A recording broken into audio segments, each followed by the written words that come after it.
engine component. Even for the combustion also, even for the combustion, the oil will be absorbing that excessive heat generated from the combustion. So macam like I told you before, if you have learned in piston 1, about 40%, 45% of heat is wasted through exhaust. The heat is apa nama ni? Okey, kita gambar aja. Mana pie chart? Ini masa piston 1 dulu.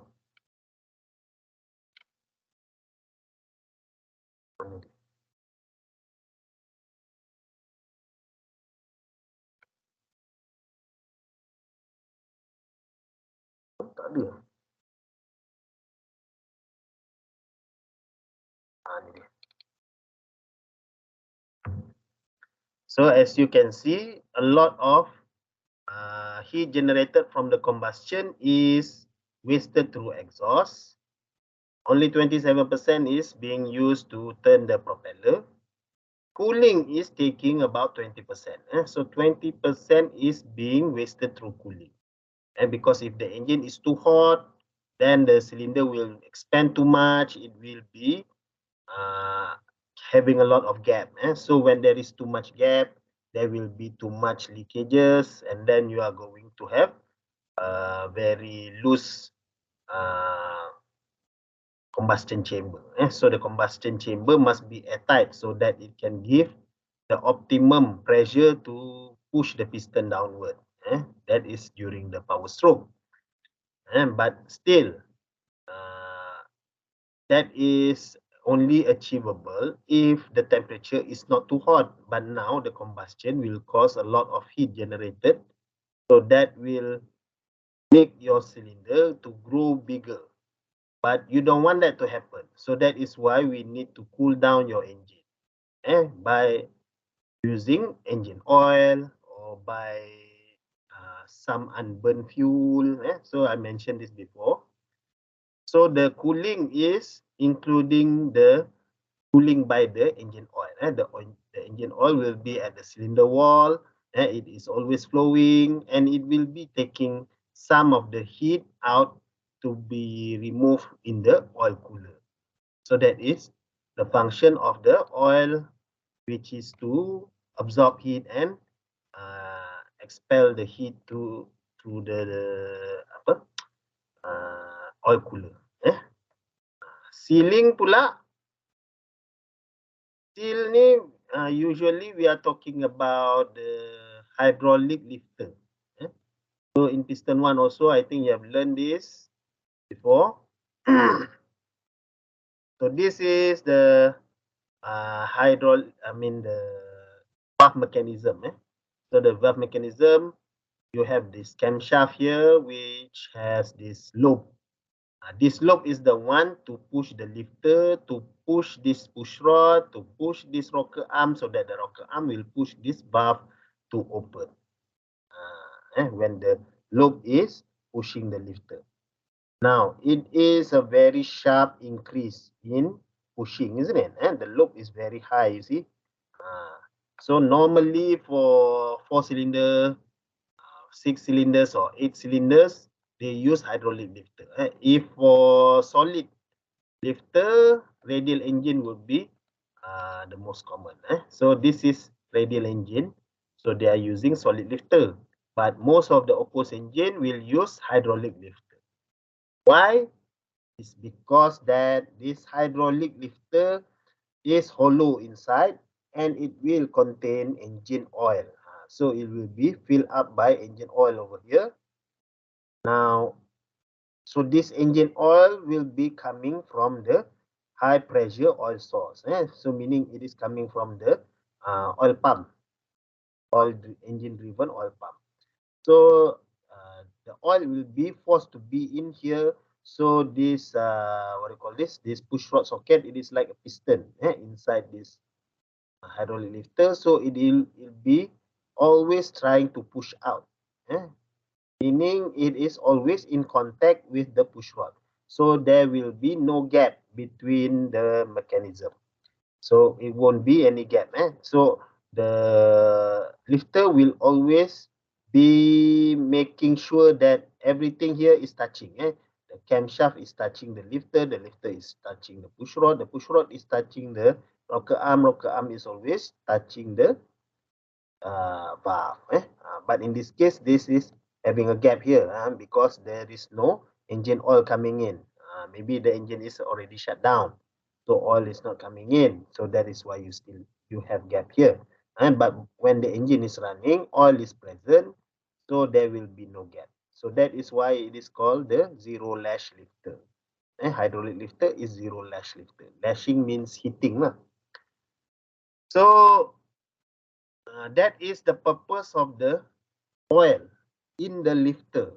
It absorbs the shock that is caused by the rotating camshaft, which has this slope to push this lifter forward, upward, to open the valve. Faham tu? Aiman Daniel, faham ke? Aiman? Aiman Daniel. Aiman Naim, sorry. Aiman Naim? Yes, sir. Faham ke? Boleh. Okay, sorry. Tadi aku cakap pasal seal. Okay, sebenarnya aku nak cakap pasal cushion. Hydraulic lifter tu is to cushion lah the impact.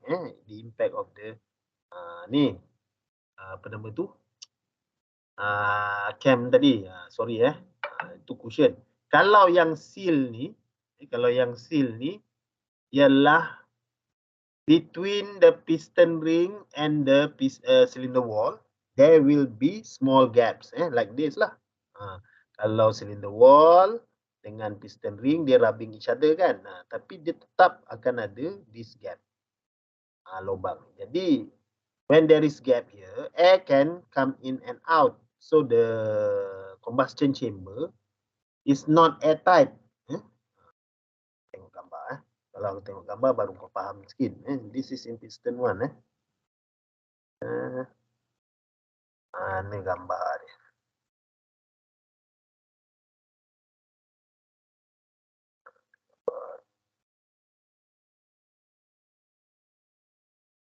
Okeylah kata lain. Sepatutnya this is your piston. Dekat longkang ni ada piston ring. So ada gambar yang lagi clear.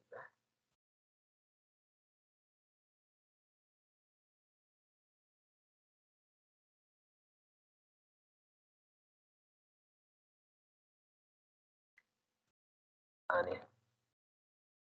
So this is your piston. This is your piston ring and this is your cylinder wall. Nampak tu ada gap between the piston and the piston ring, ada gap. Between the piston ring dengan cylinder wall pun ada gap. So all these gap are making the combustion chamber. Combustion chamber mana? Ni combustion chamber lah ni, yang atas ni. Ni combustion chamber lah ni. This combustion chamber needs to be airtight. Kalau dia tak airtight, nanti bocor. Maksudnya dia tak optimum lah. Dia not really good at pushing the piston downward, not using it optimally. Allah, mana gambar dia? Ni lah dia. Ni combustion chamber lah ni. Atas tu. Combustion chamber. So dia mesti airtight. Kalau tak airtight, nanti angin masuk keluar bocor. Jadi sepatutnya lagi kuat tekanan dia. Sekarang tekanan dia rendah. Pasal apa? Bocor. Jadi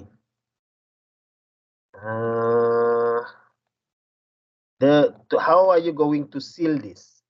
How are you going to seal this gap? Is by using engine oil. So engine oil will be sticking in this on the surface of the cylinder wall, and also it will be everywhere inside here. So it will be sealing those gaps. It is like your nostril.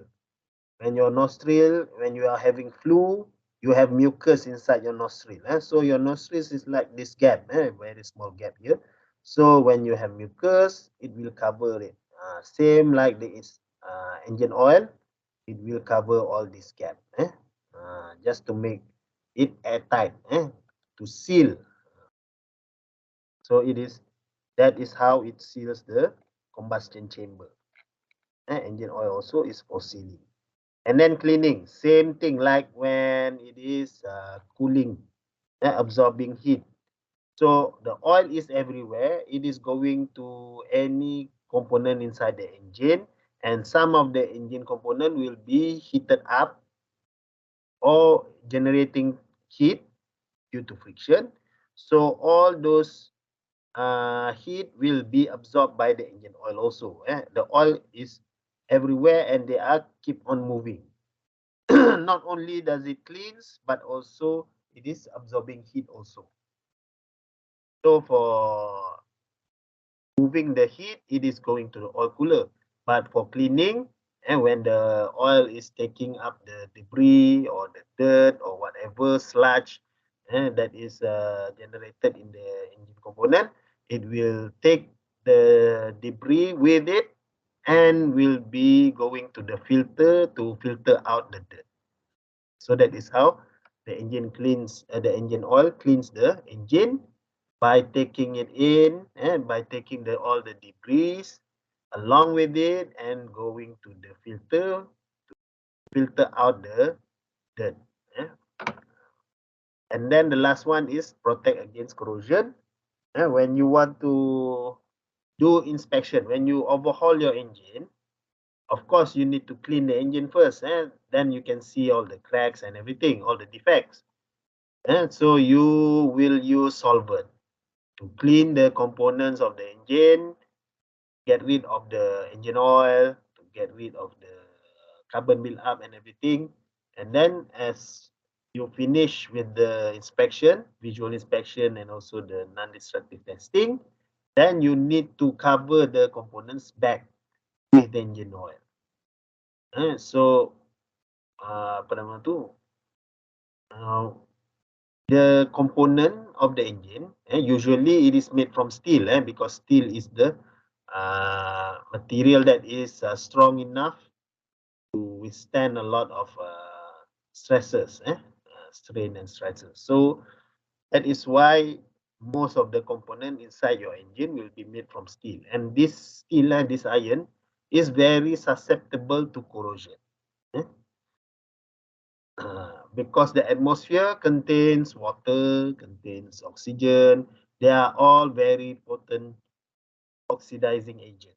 So you need to protect the components from oxidation and from corrosion. So you need to smear or to cover back all the components with engine oil as soon as you finish doing your inspection, visual inspection or non-destructive testing. Because like I said, it is the what I call it, the atmosphere is very harmful. It has a lot of oxidizing agent. Very simple, isn't it? Okay. Oil consumption.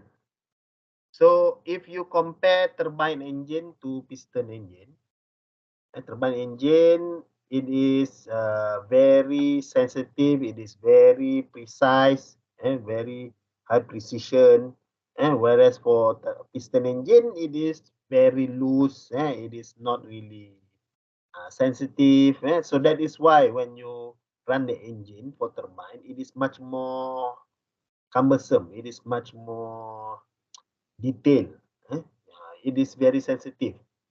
Not like piston engine. Piston engine, one of the reason is that the piston engine is running at low RPM. It is about 3000 RPM only for aviation piston.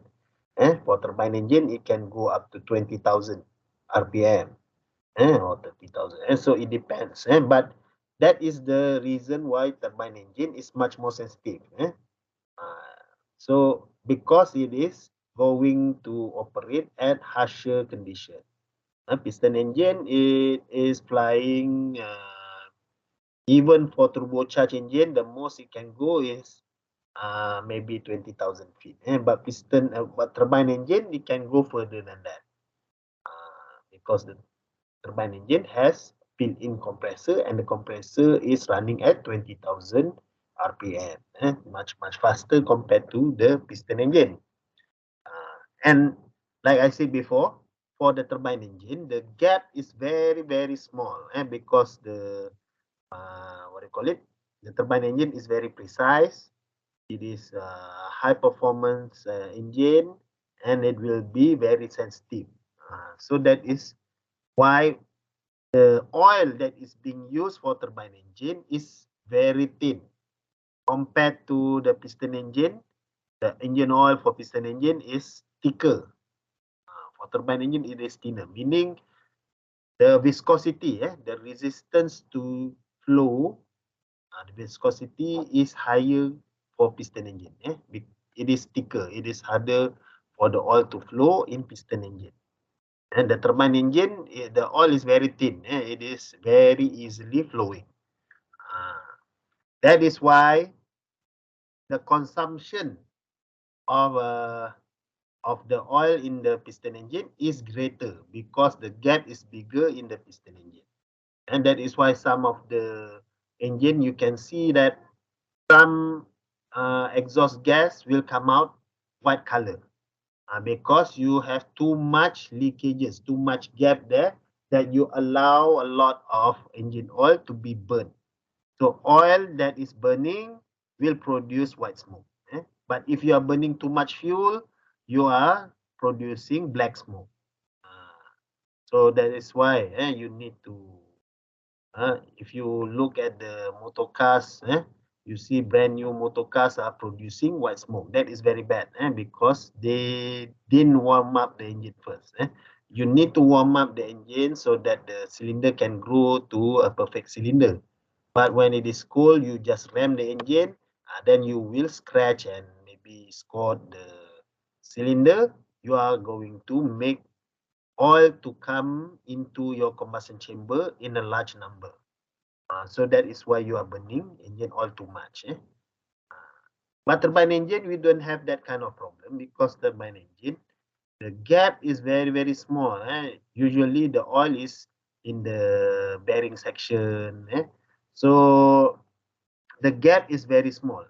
For, let's say, for Ellison 250 engine, Ellison 250 turboprop engine, it is a small engine. It is like the size of a 4-cylinder piston engine. And so you will have oil change for the small turbine engine and the piston engine. But if you will see that if the oil is it is much more being reduced, the engine will be consuming a lot in the piston engine compared to turbine engine. Because the turbine engine, the gap is very small, the oil is not easily being leaked out to be burned and going out through the exhaust. But if the turbine engine is as big as the room, as big as your classroom, then the gap will also be very big. So that is why for very big engine, very big turbine engine like the 7777 or 737 engine, they are going to have to top up your engine oil. You won't have oil change for that engine. Why? Because the oil is continuously consumed. Oil will be consumed by the hour. So how many flight you are having, how many hours, you are going to top up later on. Because the oil is being consumed by the engine due to the gap. The gap is very big in very big engine.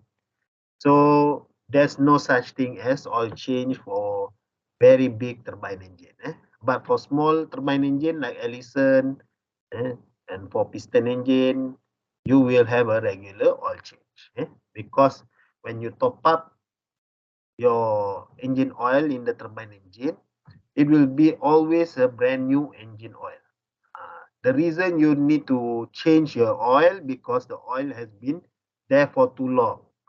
So all the chemical properties are already changed due to the temperature and age, and maybe due to some other chemical produced after a long time in the engine, due to microorganism or something.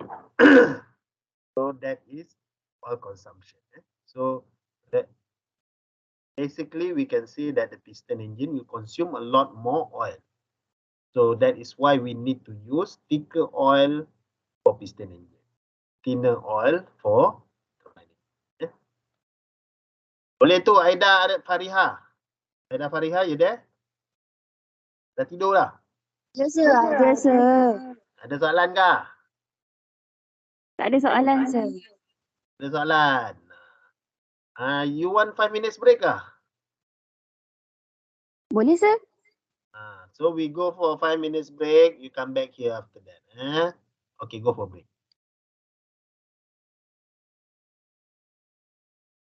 Okay. Thank you, sir.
Hey guys, you there? Guys?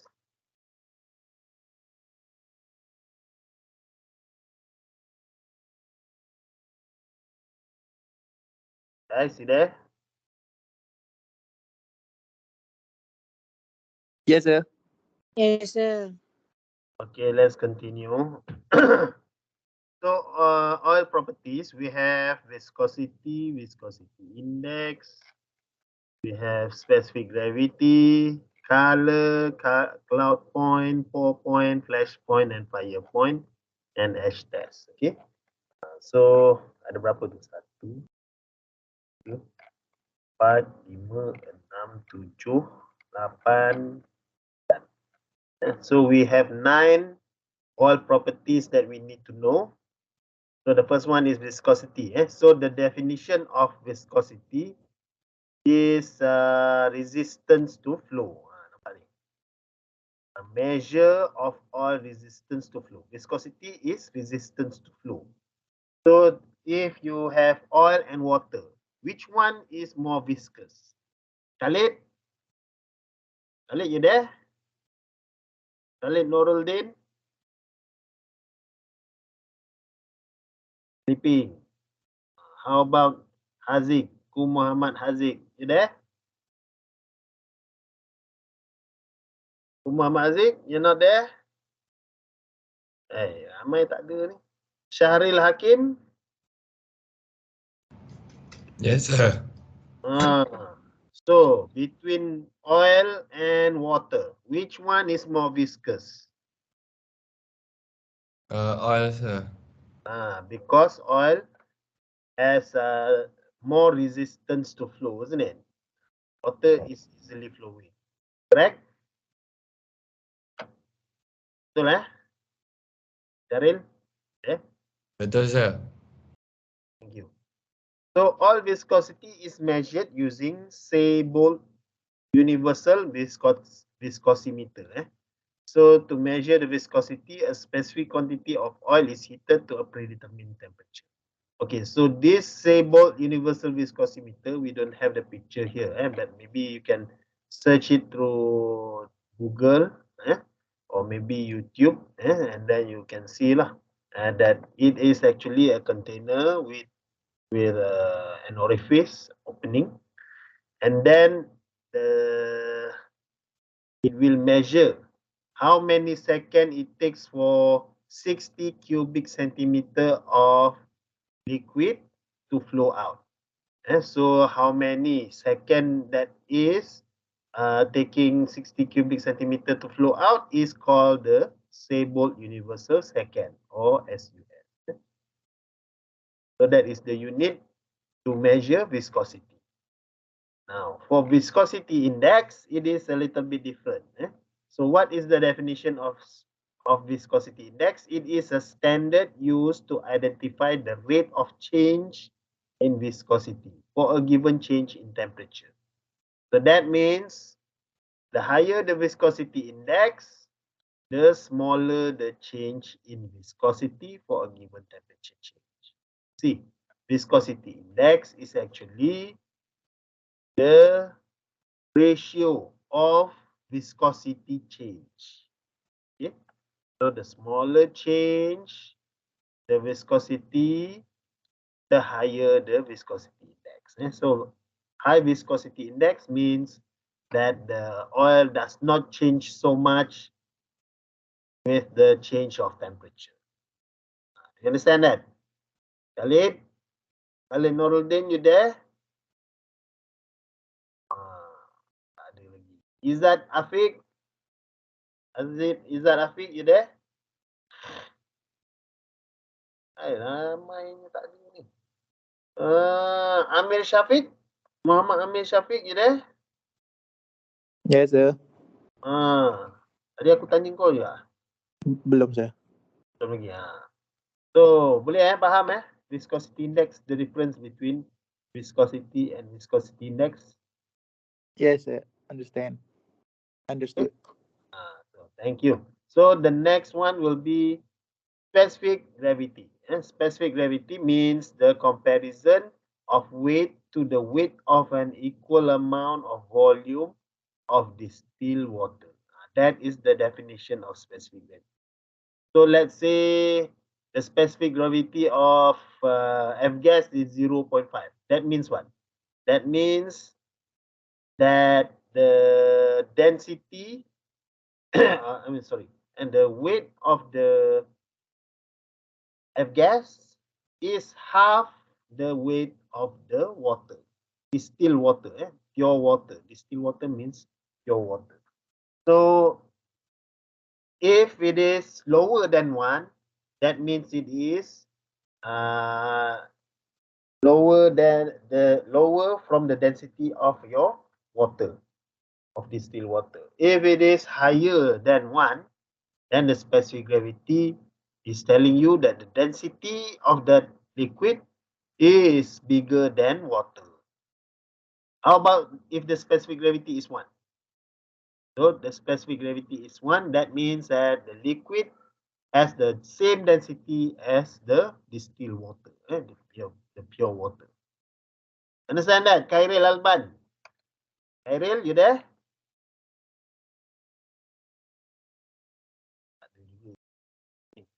Fatul Hakim, you there?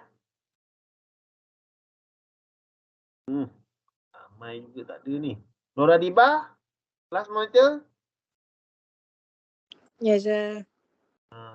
Kau ada Very good. Ada. Specific gravity faham Faham. Sudah? Faham. Kau cakap betul. Kalau tak faham, cakap tak faham. Okay. So now we are going for the color. That oil color is determined by the amount of light that passes through the oil. If the oil is heavier, then it will be darker. If the oil is very thin, it is going to be more transparent. So the color, okay. The color test is conducted in a device known as ASTM Union Colorimeter. The color is then compared to the ASTM color chart. Color reference 1 is pure white and the reference 8 is darker than red claret red. Tu kan tengok YouTube lah. Claret red tu macam mana warna dia. Oils that are darker than number 8 are diluted with kerosene to form a mixture of 85% kerosene and 15% oil by volume. The mixture is then given a color rating the same manner as the other oils. If the color test performed with indirect or reflected light, the oil color is referred to as bloom and can be used to determine the origin of the oil. Okay, some of the oil you need to dilute with kerosene. Why? Because oil is the resistance to flow is very high. If you are operating in cold countries, then the oil will not flow. It will congeal. So there's no oil flow. When there is no oil flow, your engine is not properly lubricated. So that is very big problem. So you need to mix it with some fuel. In this case, it is kerosene. We don't use F-gas because it will evaporate much quicker. So that is also not good. So you need to use kerosene. So kerosene is a little bit hard evaporate. So you will mix it with kerosene to give the oil to flow, to make it easily flowing. So the resistance, the viscosity has been dropped, has been reduced. Okay, cloud point. Another property of lubricating oil is that the cloud point is the temperature at which the paraffin wax and other solid normally held in solution of the oil begins to solidify. Okay, it is like when you buy, honey. When you buy honey, when you put the honey inside your fridge, there will be a white wax. There will be wax accumulating and at the bottom of the honey bottle, isn't it? Same thing with the engine oil, and there will be wax in suspension at higher temperature. But when you put the oil in a cooler environment or colder temperature, like in the fridge, you will get the wax coming together and become solidified. So that is what you call the cloud point, at which when you talk about point, it is always referring to temperature. So the point is talking about temperature. Cloud point means where you starting to have cloudy liquid of your engine oil. So the wax is coming together and begin to solidify, and it will form like cloud. It will be no longer transparent. How about pour point? Pour point is when the temperature at which the oil begins to flow. It can flow the lowest temperature that it starts to flow lah. So as a rule, the pour point should be within 5 degrees Fahrenheit of the average ambient starting temperature to ensure oil circulation. So pour point is talking about the temperature at which the oil begins to flow. That's it. Okay, flash point and fire point. So flash point is temporary ignitable. Temporary ignitable vapor.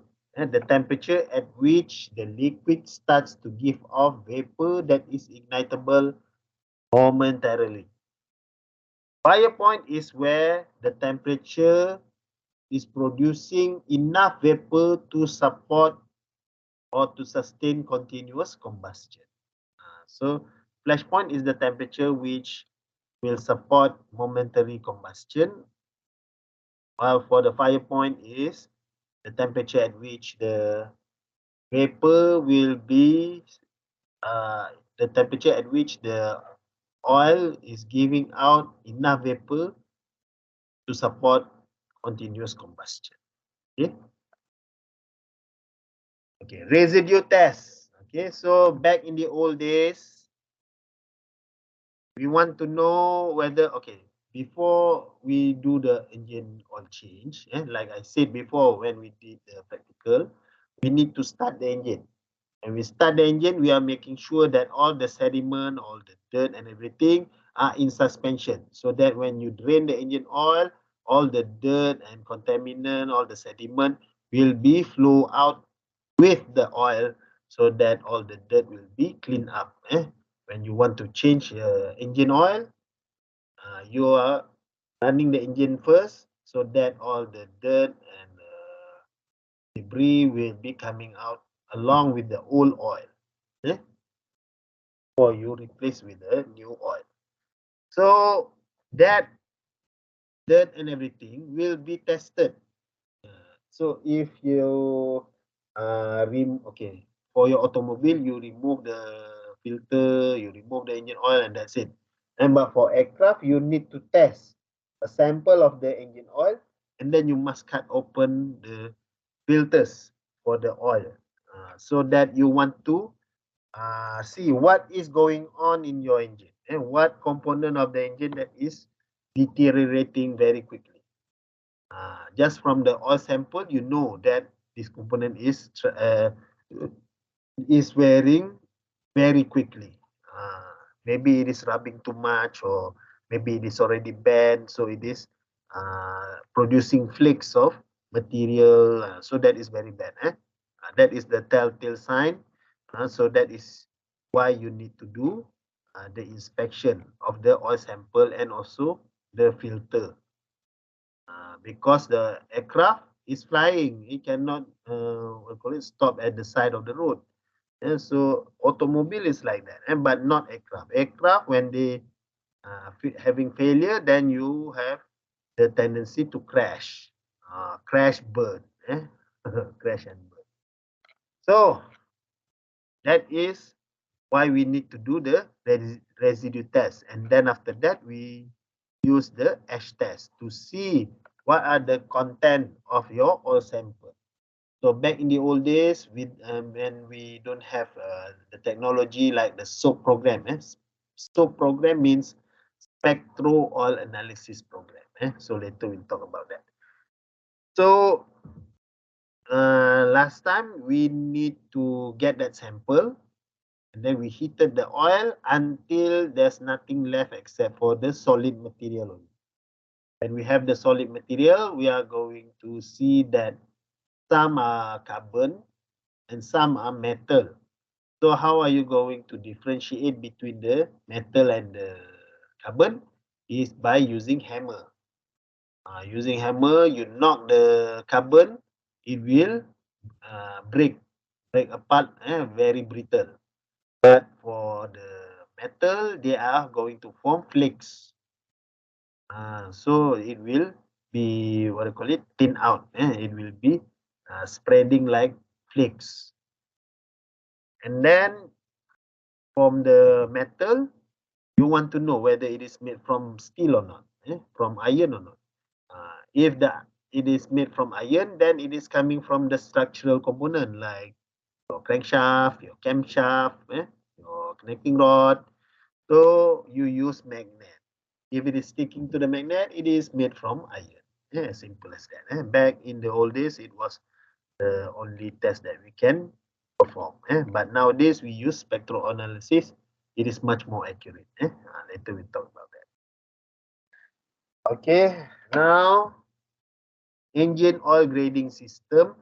Most commercial aviation oil are assigned numerical designations such as 80, 100, or 120 that approximate the oil viscosity. So look at this table here. So the SAE, we have this 30, 40, 50, 60. But for the commercial aviation, we are having this 65, 80, 100, 120. But for the military, we have 165, 1080, 1100. So all this you read on your own lah. So the system designed by the Society of Automotive Engineers further simplifies the oil grading process. The SAE scale divides all oils into 7 groups ranging 10 to 70. The oil group are based on the viscosity at either 130 Fahrenheit to 210. Okay, baca sendirilah. Okay, so ni nampak ni lagi. This is the chart illustrates the characteristics of the various oil. Nampak ni. SUS ni apa? SUS tu Seabolt Universal Second. At 100 Fahrenheit, 443 second for SAE 30. Kalau SAE 40, it is 676, meaning SAE 40 is thicker compared to SAE 30, isn't it? The thickest one would be the SAE 60. It is having 1,530 seconds at 100 Fahrenheit. But as you go higher in temperature, you can see that SAE will take 65 seconds. But for the SAE 60, it will take 123. So back in 100 Fahrenheit, it is almost 3 times the number of second difference. But here at 210 Fahrenheit, it is only twice the difference between SAE 60 and SAE 30. So which one is having a higher viscosity index? Is it SAE 60 or SAE 30? Apa ni? Fitri Hanafi, you there? Yes, sir.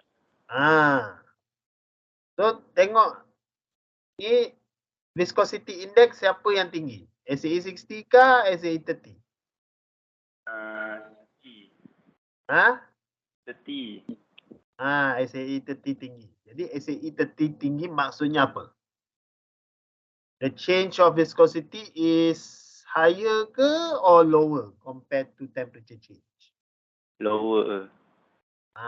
So if the viscosity index is higher, that means the change of viscosity is lower for a given temperature change. Nampak tu? From 100 to 210, dia berubah 443 jadi 65 saja. Tapi yang ini daripada 1500 berubah menjadi 123. Almost 10 times the difference. Okay. Itulah. Ni apa table ni, figure ni lah yang bagus tengok illustration dia. And then gravity API ni baca sendirilah ASTM Jadi yang ACE yang thicker is having a darker color. Kalau yang ni thinner oil, it has almost clear color lah, almost white color. And then okay, bacalah semua ni sendiri ya. Ni dia punya residue only 0.1. Jadi residue dia 0.4. Pasal apa? This is a thicker oil. This is a thinner oil. Boleh ya? Okay. Sikit lagi. So multi-viscosity oil. Multi-viscosity oil developed to help address some of the drawbacks of a single viscosity oil. For example, a warm climate SAE10 will get too hot and lose its ability to maintain an adequate film. So, multi-viscosity oils ni dia ada combination macam SAE15 W50. Ni macam automobil punya engine oil lah ni. Dia ada campur engine oil. Synthetic oil pun sama juga.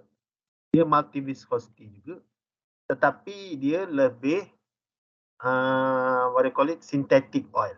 Jadi synthetic oil ni dia susah untuk degrade. Tahu degrade tu apa? Maksudnya dia terlerai. Kalau oil yang petroleum based product, they are natural. They are coming from the earth. It is a mineral based natural oil. Tetapi synthetic oil, it is petroleum based product, but it is combining with what do you call it? It is combining to become plastic, almost like plastic. So it is going to be diester. So it is a synthesized. Synthesized meaning you are combining, like chlorine or whatever, will be combining with the petroleum-based product to become almost plastic. Even plastic also is actually a petroleum-based product, plastic. But it is hard to degrade, very hard to. It is not biodegradable. So meaning it will be lasting for a long time. But even then, synthetic oil will change its chemical properties because of the high temperature of the engine. So, but it is going to be sustaining its characteristics much longer compared to the mineral oil. So ni pun baca sendirilah. And then, Waalaikumsalam. So the synthetic oil is having the SAE rating, viscosity rating, kinematic. Instead of SAE rating, it is assigned kinematic viscosity rating or centistoke. So some synthetic lubricant container labels are marked with centistoke value. Some synthetic lubricant container. Jadi for example, for 5 centistoke rating, it has the viscosity of SAE 5W10. Itu contohlah. Kalau 7, it will be 5W20. Itu sajalah. And then the last one for today, is the extreme pressure lubricant, high point lubricant. You pernah dengar tak X1R? Have you heard of X1R before? The advertisement, the television. Fatul Hakim? You there? Fatul? Fatul pun tak ada juga nampaknya. Amir Syafiq? Amir Syafiq, you there? Ada sir. Pernah dengar tak X1R? Motor pernah je, motor X1R. Tak apa, nanti you go to YouTube, you search for X1R lubricant. It is an example of high point lubricant. It is usually used for for lubrication for the movable of rocket launcher. Rocket launcher tu is movable, isn't it? So it is carrying a very high load. The rocket is very big, it's very heavy. So you need to have an extreme pressure lubricant, high point lubricant. So it is actually sticking to the surface of the metal. So the oil will not be squished out due to the pressure, but it will be sticking on the surface of the metal. So no matter how high the pressure is, the oil is still going to be there to protect the component from wearing out too quickly, because the oil is sticking to the metal. A typical high point lubricant consists of a mineral-based oil containing loosely held sulfur or chlorine molecules, the spur type used in the propeller reduction. Ini contoh sajalah, but one example of high point lubricant that is in the television is the X1R. Okay. So that's it for today. So we will continue next week on section B. So, but next week having FYP, isn't it? Next week kan study week ke? Yeah, tapi kita tak habis lagi syllabus. We need to finish up